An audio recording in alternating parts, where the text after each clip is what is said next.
think places are really, really important in my books, and I guess the settings, I think, come from the story. The story has to be located somewhere, but each place is distinct. So the auction house and the cutting room. I'd spent a lot of time in auction houses as a second-hand bookseller. I don't think my bookshop was as nice as this, but as a second-hand bookseller, I went to auction houses 2 or 3 times a week, and so that was a location that I knew very, very well. And I thought about a specific auction house when I wrote. I liked it because it was by the river, and rivers are quite important, sort of transitory places.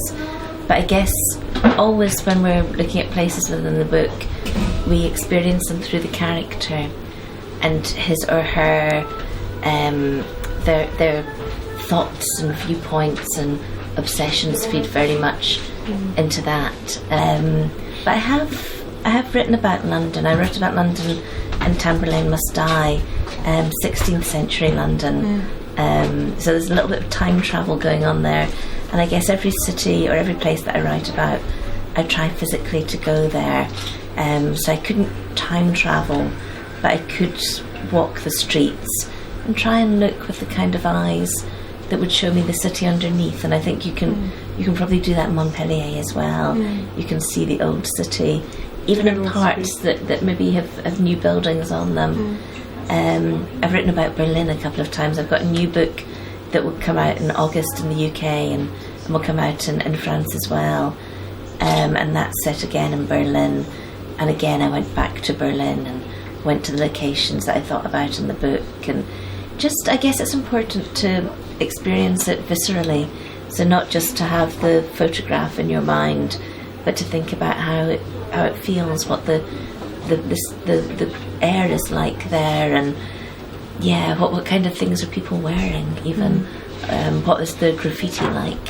When I walk around, quite often I take photographs of graffiti, which I think can tell you quite a lot about people's concerns in a city, inside them.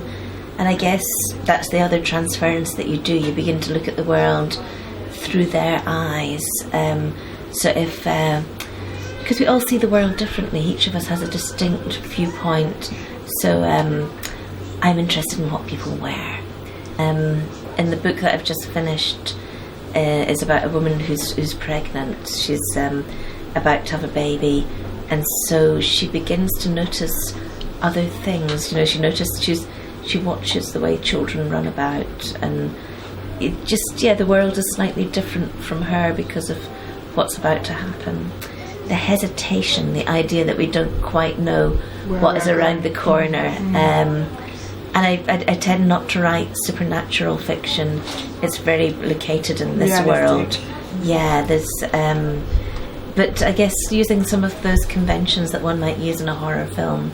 So the book that I've just finished, again, is very much inspired by movies like Roman Polanski's Repulsion, Rosemary's Baby, Don't Look Now, these classic 1970s, 60s horror films.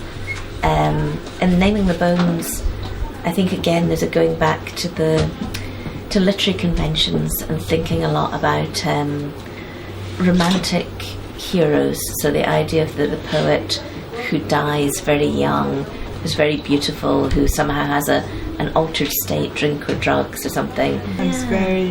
Some scenes are very violent, and it's like the reader is also becoming a pervert because it's awful what you read, but you just can't stop reading and just continue in the violence because you just want to know. And that's a nice way to put it. I guess with every reader and every writer, we have lines, don't we? That we think there's a moment when you think, that's gone too far. And for a writer, it's thinking about, okay, how far can we go? How far can we push things? How far should we push things? Sometimes, actually, as a writer, one can go too far, and you should pull back a little bit. And we're not going to please every reader. For some reader, there will be too much violence or too much graphic sex. I guess for me, I think of myself very much as a feminist. I'm always...